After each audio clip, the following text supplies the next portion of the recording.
back with the 8:30 recaps plus the 9:30 bonus game from last week. Starting off the 8:30 hour is a game I umpired. It was the Burning Bridges and the Rumspringa. I'll let you do your thing, Matt. I'll just preface it with, this was a very exciting, competitive, fun game to watch. It was a good game. It was a good game. And this was probably the most terrible I've felt after a loss in, 3 seasons. But they had a master plan out. I parked over next to Schmidt and Josh Joyner and Novotny, and they're out there setting up the beer pong table. They invite me over for a couple of shots, some cracking, play little games.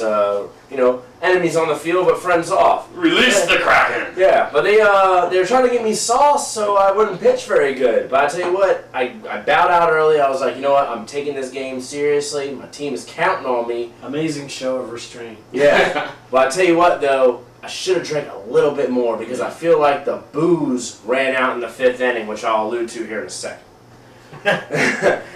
This was a really fun game. I mean, we've always had the knock of not being able to show up against the top competitive teams in the league, really just kind of take advantage of the lower people on the totem pole of WAKA Peninsula. So we wanted to come out here and make a statement. Burning Bridges wanted to do the same thing to show that they belong up there. They're hot. They're here to stay. And, we got on first. We got a lot of base runners. Ended up putting 1 run on the board. And then the first inning, they put up 1 run as well. So it was 1-1 right off the bat. Going through the game, it was a pitcher's duel, a lot of great defense, really trying to control each other's offenses. We had a couple of times, the ball was just muddy as shit out there on those fields, as you guys know. A couple of missed grabs on both teams trying to throw people out. We had a couple of base runners that, the ball gets popped in the air, and they just start running to second but didn't tag up. So there was 2 double plays that went against us. We had people to score in the top of the 5th, couldn't get it done, and it was up on us to hold the tie. So I walk out completely sober, and I'm just like, let's do this, and loaded the bases, had a chance to throw somebody out at third, and I overthrew it wildly, and that was a tough one, man. So they ended up getting the walk off. I can't remember. There's one guy on Burning Bridges that really deserved that kick. Schmidt was talking to me, Scott.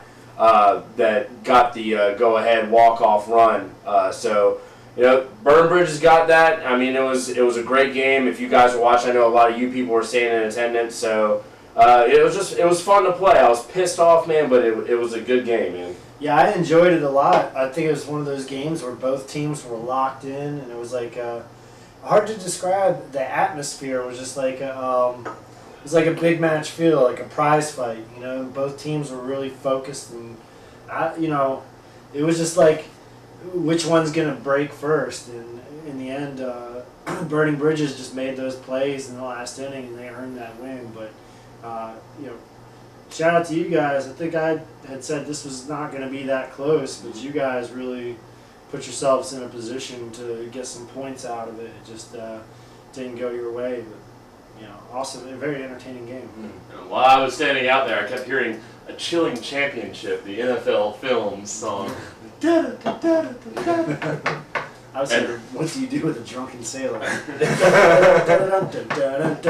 in bed with the captain's daughter. Put him in bed with the captain's daughter. Early in the morning.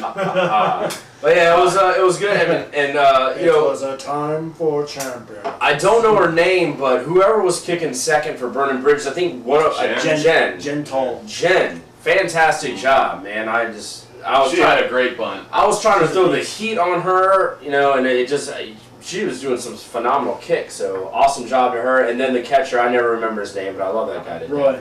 Their Charger doesn't get talked about enough either, but Rob Allen, he's an amazing talent there. He's got a cannon for an arm, so all around good team. I really anticipate a rematch in the playoffs. I really do. That's a team that I really want to play going into the tournament. Me too. They're the only one of the only 2 teams that beat us. Yeah, speaking of which, they've now put themselves in position, just a quarter point behind the 5 o'clockers for that 4th seed, which would be big. Put them in that top 4th of the league bracket, which would really help out. So they're within shooting range again after starting out 3-3. They've reeled off 3 straight.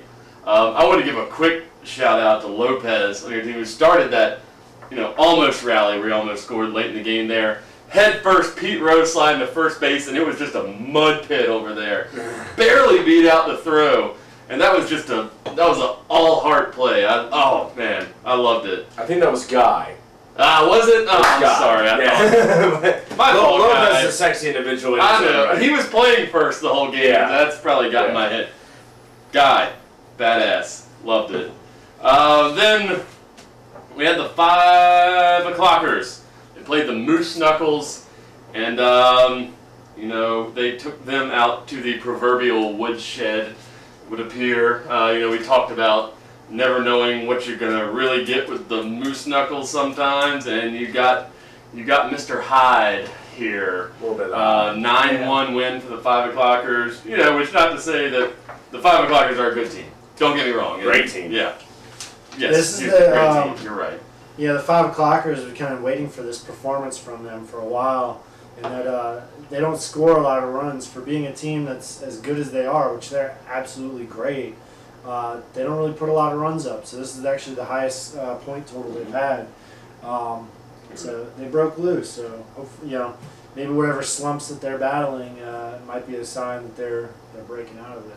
Yeah, another team that is getting a little bit better towards the end, starting that tournament off. You want to start off high and putting up a great total, like 9 runs against the Moose Knuckles team, starting off on the right foot. Yeah, speaking of the number 9, this game between the Clockers and the Moose Knuckles was actually the 99th game in franchise history for the 5 o'clockers. Oh! So in a couple weeks, June 20th, that'll actually be their 100th game. The century mark. That's amazing. Just speaks to the longevity of Brittany and Jeff Pauley and Kristen Pauley, Paul Fan, Ashley Fan, all those Josh Waldrop who just keep bringing that team back. It's pretty awesome. So we got something special planned for them. Just for their 100th game. If you're a $100 bar tab. Oh yeah. Yeah, kind of nice. I was gonna say a loss, but No. I don't. Shoot, actually. Yeah, I got something special planned for them. I don't know who they play, but so I don't know about Right that. what was that football team? Oh shit. What was that football team that had like that big commemorative game like at their stadium? It was like, it was like 100, something blah blah blah, whatever it was, and they just got fucking smoked. It was It was probably the Redskins. Oh, it was the last game in somebody's stadium. It was the Dolphins. Last game in the Orange Bowl, and they just got waxed. UVA against Miami last game in the Orange Bowl. There it is. 4-7. Fucking Hoos. Yeah. Well, it's Took them out behind the old orange shed. Yeah. so that's something to look forward to. It's not. $100 is not a lot, but on $3 pounders, you should be able to do pretty good with that. Maybe have a nice little evening. Yeah. And Thomas Jefferson was a slut, FYI. I'm sorry. UVA. Oh, okay. All right. Relevant. Free Ballin had the new Kickheads finishing out the 8:30 hour. Woo. Oh, they. Welcome back, free balling. Yeah, with a 12-2 win over the new Kickheads. Free Ballin, has been up and down for a lot of the season thus far. Mostly up as of late, as they show with this blowout win over the Kickheads. They. I think they really heard about it in the media all for the last 2 weeks. Since last week was rained out, the week before, they really stumbled in a game that they expected to win against JKI. So they've been hearing all the analysts, which is really just us, but they've been hearing tweets, the emails. I think it's got them fired up. They really wanted to win this. So this is their second win of the season, but really the first one was by forfeit. So this is the first time they got that monkey off their back now. So we'll see how they respond from here. I think this is a good thing for them. Kind of get that chance to. Yeah. Now they can just go out there and ball, Sigh of relief. It's tough. They feel more free now. I hate to say this, but it's against the new Kickheads. So, you get that monkey off your back, but just let it be known, you got it off against a team that has no wins. So. And the statistically worst defense in the league. Yeah. So not putting you guys down, but you guys are on the right track. But you're gonna hear from the analysts still, and from me. And let's see some more. Let's see some more. Definitely.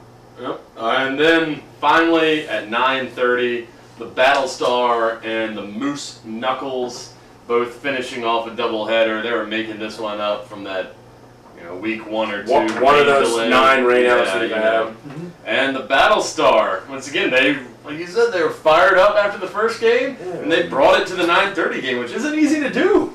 Keep that fire in your belly for 3 hours on a Wednesday night. I mean, not at the bar, there you keep fire in your belly pretty much constantly for endless hours. But that's a good 3-2 win for them over the Moose Knuckles. Yeah, I was the home plate referee for this game. It was another good one. It reminded me a little bit of the Burning Bridges versus Rumspringa game, where it's just like both teams were just really, in it, and it was a good game. Moose Knuckles actually was in a position to win this game. They had a 5-1 win lead going into the 5th inning. The top of the 5th came up. Battlestar got a couple runners on. Denny Leonard kicked one of them in. Actually, no, they had one runner in. I think Denny kicked him in, and then a couple kickers later, George Kyrgiazidis came through with the big RKI to go put them up 3-2. And then in the bottom of the 5th, they just closed it out. Mm-hmm. So Moose Knuckles, they're still trying to figure some things out. Like, they lost Daniel Graham. He got a new job up in Northern Virginia or D.C. So he's been gone, and I think they're trying to figure out who do we put in there, because I think as a home plate referee, I had like a different person standing next to me as catcher like every inning. So it was like trial and error approach. Yeah, they're like, and each one there was like, well, I haven't played catcher in a while, and it's like, so I think they're trying to figure it out. One highlight for Moose Knuckles is Jesse Jones. Who? Jesse Jones. Who? Jesse Jones. Who? The big guy that you cannot miss at the bar. Dude, he was throwing some good pitches, man. He's come a long way. Where I think he's one of the top quality pitchers in the league. He fouled off a couple people early, and he's a big reason why Battlestar was struggling so much at the plate up until that last inning. So good stuff. If you had an over/under of how many WAKA bombs I took versus Battlestar players yelling at me last night, it'd be a toss-up. And I had 5 WAKA bombs. So, I mean, they called me out, they would find me everywhere. I'd be on the back deck, I'd be on the front deck. Hey, well, Brock, we won both games, what the fuck now? And I'm like, I don't remember what I picked last week. What are you talking about? No, they were in their huddle. They definitely used 3 up, 3 down as motivation. I love it. They were like in there after the game. We're like, yeah, we came out, we showed them. Like, they weren't giving us any respect, and we won both games. Let's keep it up. Please come up and do that again, because there's 2 things I gained from that. 1, that you actually watch the podcast. Yeah, and 2, you actually care about what I say. I am one. That's really empowering. 1/200th of a league, and you actually care about my opinion, because I was just so lucky to be at this table to do that. So you got a YouTube show. So yeah, absolutely. So I'm going to be here, and I'm going to be on your guys' side, probably going into the next week. I'll see, but thanks a lot for the kicks in the ass at the bar. So Congratulations, Battlestar is peaking at the right time. 3-game winning streak. So good stuff. Hell yeah. Hot. And what we know about Mr. Wellbrock, he rides the hot team. As the winds of change shift, there go the Wellbrock. That is not true. I have been on the Dark Horse Chubby Gangsters team for all season. The only time I switched was the 5 o'clockers. How's that working out? That's working out great. I mean, what are they, like 6th, 5th? 7th? Anyway. I can't. All right, so that was all of our games from week 10. And stick around. We got lightning round, some news and notes around the league. We're gonna get biblical on your ass.